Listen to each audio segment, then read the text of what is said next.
పిల్లల మీద బతికేయచ్చులే, పిల్లలు ఆ! ఉద్యోగం వాళ్ళు చేస్తారు ఎక్కడ కదా, చూస్తున్నారండి ఈ వాళ్ళు ఎక్కడ రోజుల్లో. చూస్తారు. వాళ్ళ కష్టాలే చివరికి వాళ్ళకుంటున్నాయి. వీళ్ళు అనాథాశ్రమంలో, వృద్ధాశ్రమంలో ల్యాండ్ ఉంటున్నారు. అయిపోతున్నారు. చాలా చాలా బాధలు పడుతున్నారండి. సో, అలాంటి సిట్యుయేషన్ అయితే ఈ రోజుల్లో ఎవరు పడకూడదంటే ముందు ఇల్లు అనేది కాకుండా మీ రిటైర్మెంట్ ప్లానింగు, పిల్లలు ఇంకా ఆ తర్వాత ఏదైనా ఉంటే అప్పుడు మనము ఇల్లు వరకు వెళ్తే రైట్. బావుంటుంది. మీరు ఇంతకుముందు అన్నట్టుగా పిల్లల చదువులు, అవును. పిల్లల పెళ్ళిళ్ళు, అవును.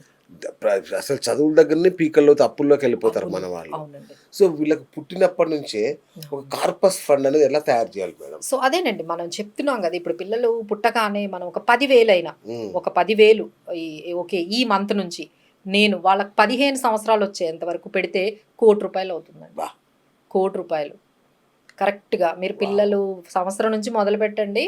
వాళ్ళ 15 సంవత్సరాల వరకు ప్రతి నెల 15,000 ఎయ్యండి. రూ. 1,00,00,000 అయిపోతాయి. ఉమ్, అయిపోయినట్టే. ఇక రూ. 1,00,00,000లో వాళ్ళకి పెళ్లి చేస్తారా? వాళ్ళకి తగ్గట్టు చదివిస్తారా? అనేది ఎంత మీకు సూపర్ అసలు. అవును. ఈజీయేనండి. అంటే ఇన్వెస్ట్‌మెంట్ అనేది కాంప్లెక్స్ అనుకుంటారండి. కరెక్ట్. సింపుల్ అండి అది. చాలా సింపుల్. సో ఇక అతిపెద్ద కష్టం అండి అప్పులు. హ్మ్. ఇప్పటిదాకా హ్మ్. దేనికోసం అప్పులు చేశారు, అయిపోయింది. అయిపోయింది.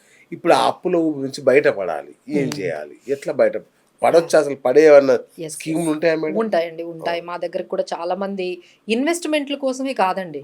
ఈ డెట్ మేనేజ్‌మెంట్ కూడా వస్తున్నారు. అదే మెయిన్ అండి మా ఇప్పుడు. దగ్గర అవును. మేడం నాకు ఎన్ని యాప్స్ అయిపోయాయి. 4 పర్సనల్ లోన్‌లు, 4 క్రెడిట్ కార్డ్‌లు, ఒక హోమ్ లోను, నా సాలరీ ఏమో 1,00,000 నా ఈఎంఐలు, ఖర్చులు అన్నీ కలిపి. ఖర్చులు, కరెక్ట్. ఈఎంఐలు అవును. 2,00,000. అవును. అంటే ప్రతి నెల ఒక రూ. 1,00,000 బయట నుండి అప్పు తెస్తే గాని బా! ఈయనకి గడవట్లేదు. బా! బా! బా! ప్రతి నెల ఎక్కడి నుంచి వస్తాయి సార్ రూ. 1,00,000? ఎవరిస్తారండి? ఈళ్ళేంటంటే బయటికి ఎక్కువ రెంట్‌కి, ఎక్కువ ఇంట్రెస్ట్‌లకి డబ్బులు తెచ్చేయటము, ఎంత ఇంట్రెస్ట్‌లకి దూసేస్తారు. తెచ్చేయడము, లేపోతే ఇంట్లో గోల్డ్ ఉంటే గోల్డ్‌ని పెట్టేయటము, లేకపోతే ఇలాంటి మళ్ళీ కొంతమంది ఉన్న చిన్న చిన్న ప్లాట్లు ఏమైనా ఉంటే వాటిల్ని మార్ట్‌గేజ్ పెట్టేయటం. హ్మ్. ఇలాంటివన్నీ ఇక అన్ని రకాలుగా ఎక్కడెక్కడైతే దొరుకుతాయో అన్ని హ్మ్. చోట్ల నుంచి వాళ్ళు తెచ్చేస్తున్నారండి. ఈ టైంలో వస్తారు మా దగ్గరికి. కరెక్ట్. అప్పటికి చాలా మిస్టేక్స్ చేసేస్తారు. మాక్సిమం మిస్టేక్స్ చేసేసి మా దగ్గరకొచ్చి మేడం ఇప్పుడు ఏం చెయ్యాలి? నేనేం చెయ్యాలి? అనేది ఉంది. బట్ వాళ్ళకేంటంటే ఒక ఇల్లు గానీ, లేకపోతే ఒక పొలం కానీ, లేకపోతే ఒక చిన్న ప్లాట్ కానీ ఉంటది. హ్మ్. మేడం అది అమ్మేద్దాం అనుకుంటున్నాను. అక్కడి నుంచి ఏవైతే డబ్బులొచ్చాయో మేజర్‌వి అన్ని అప్పులన్నీ తీర్చేద్దాం అనుకుంటాను. కానీ అక్కడ వచ్చే పెద్ద ఆబ్స్టికల్ ఏంటంటే ఇంట్లో అమ్మగారు ఒప్పుకోరు, భార్య ఒప్పుకోదు. అవును. ఇక ఏంటి మేడం వాళ్ళిద్దరిని ఎలా కన్విన్స్ చేయాలి? ఇద్దరు ఒప్పుకోవట్లేదు. రోజు నేను బయటికెళ్ళాలి అంటే నా వల్ల కావట్లేదు. అవును. ఈయన ఇంట్లో నుంచి బయటకెళ్ళలేకపోతున్నాడు. కానీ వీళ్ళకి ఆ పొలం గావాలి. అవును. ఆ ప్లాటే కావాలి. కరెక్ట్. సో, వీళ్ళు ఈ స్ట్రెస్‌ని భరించలేక చాలామంది సతమతం అయిపోతున్నారు. ఇంకా ఇంకా అప్పులు చేసి సూసైడ్ ఇంకా చేసుకుంటున్నారండి. స్ట్రెయిట్‌గా చేసుకుంటున్నారు. చెప్పేద్దాం మనం. ఉన్న హ్మ్. విషయం ఏంటంటే అవును. ఈ అప్పులు మేనేజ్‌మెంట్ చేయలేక చేయలేక. అవును. సూసైడ్ ఆ చేసుకుంటున్నారు. స్ట్రెస్ అండి. అంటే వాళ్ళ హెల్త్ పోతోంది. మరి వాళ్ళేమంటున్నారంటే, "మేడం ఇన్ని కష్టాల్లో అసలు నేను జాబ్ ఎలా చేయాలి ఫస్ట్?" కరెక్ట్. ఏం రోజు ఫోన్స్ కాన్సంట్రేట్ చేస్తారు? అదేనండి. అవును. రోజు వాడు ఫోను చేసి "నువ్వెప్పుడు అప్పులిస్తావు? ఎప్పుడు డబ్బులిస్తావు?" అంటే మీరసలు కాన్సంట్రేట్ చేయగలరా? ఇంకెక్కడండి. చేయలేరు. సో, మేడం నేను జాబ్ చేయలేకపోతున్నాను. పని మీద కాన్సంట్రేట్ చేయలేకపోతున్నాను. వీళ్ళు చూస్తే ఒప్పుకోవట్లేదు. వీళ్ళింతకీ సార్ మరి ఎందుకు సార్ ఇన్నప్పులు చేశారు అంటే, ఇంట్లో ఫంక్షన్ ఉంది మేడం. అది. ఇంట్లో ఫంక్షన్‌కి చేశాను. పాప కోసం ఏదో ఫంక్షన్ చేశాము. ఇంట్లో గృహప్రవేశానికి ఇంతకీ హ్మ్. ఏంటి ఈ అప్పులన్నీ వీటి కోసం. అంతే గదండీ. ప్రతిసారి ఏం జరిగినా ఒక 5,00,000 లక్షలు, 5,00,000 లక్షలు అవును. అప్పులన్నీ అవును. చేసేసుకుంటూ అవును. వీళ్ళు వెళ్ళిపోయారు. ఇప్పుడు మనం అనుకున్నట్టుగా ఏదైనా ఇల్లు అనేది మొదలు పెడతారు గదా!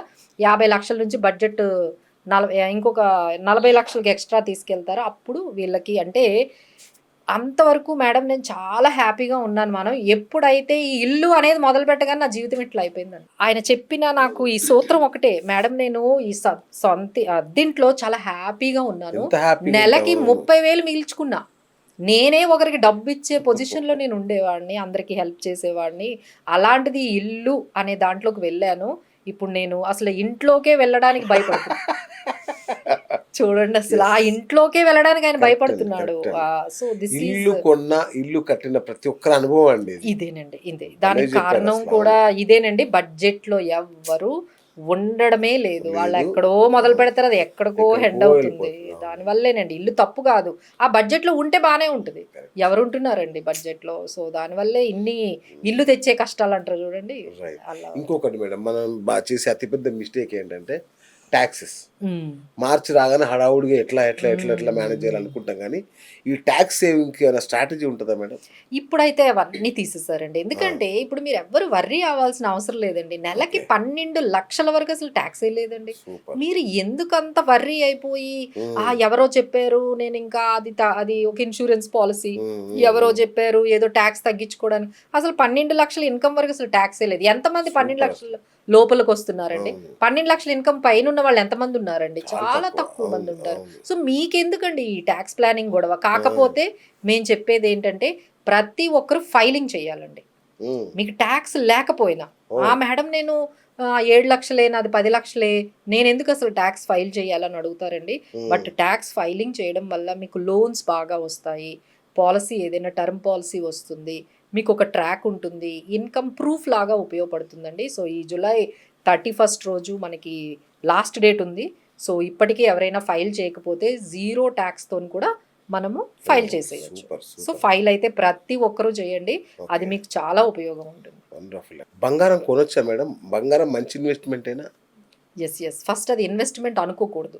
అయ్యో అవునా? బంగారం ఇన్వెస్ట్మెంట్ కాదండి. ఎందుకంటే మన కాంటెక్స్ట్ లో చూస్తే బంగారం ఎలా కొంటామండి? ఫిజికల్.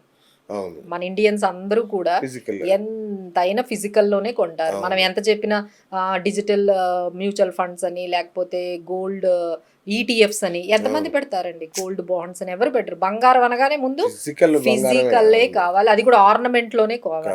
అసలు మీరు ఆర్నమెంట్ కొనగానే 20% అక్కడే పోయింది. దాన్ని ఇన్వెస్ట్మెంట్ ఎలా అంటాం? ఇప్పుడు ₹1,00,000 20,000 మీరు షాప్ లో వాడికే ఇచ్చొస్తే అక్కడే 20% పోతే దాన్ని ఇన్వెస్ట్మెంట్ అలా అంటాం. సో బంగారాన్ని మీరు ఎప్పుడైతే ఫిజికల్ గా కొంటున్నారో అదైతే ఇన్వెస్ట్మెంట్ కాదండి, ఏదో మీరు అప్పులైతే తెచ్చుకోవడానికి ఉపయోగపడుతుంది. ఇంకా మిమ్మల్ని అప్పులుగా తయారు చేస్తుందండి. ఎప్పుడైతే ఈ గోల్డ్ లోన్స్ అనేవి పెట్టుకోవడం అలవాటు చేశారో చాలా మంది అప్పుల్లో ఎక్కువైపోయారండి.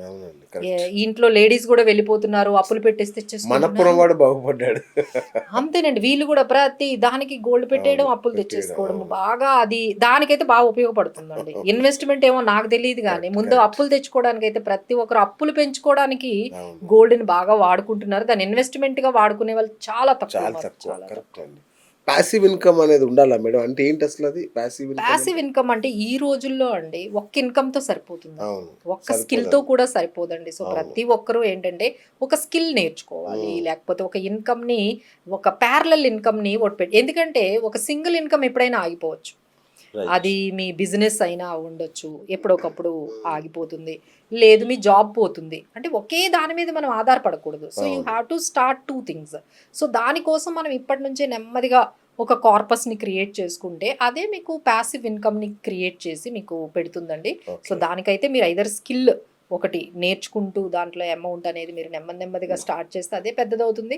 అలానే ఓకే స్కిల్ వద్దు అంటే ఎవ్రీ మంత్ కొంత ఇన్వెస్ట్మెంట్ చేసుకుంటూ వెళ్తే ₹1,00,00,000 అయిందనుకోండి, నెలకు ₹1,00,000 తీసుకోవచ్చు. ఆ ₹1,00,00,000 అట్లనే ఉంటుంది. ₹1,00,000 వస్తూనే ఉంటుంది కదండి. ₹1,00,00,000 అక్కడే ఉంది, మీకు ₹1,00,000 వస్తుంది. మరి లైఫ్ లాంగ్ వస్తున్నట్టే కదా. ₹1,00,00,000 పెట్టేస్తే మీకు ప్యారలల్ ఇన్కమ్ వచ్చేసినట్టే. మీకు శాలరీ వచ్చినా రాకపోయినా 1,00,000 వస్తుంది.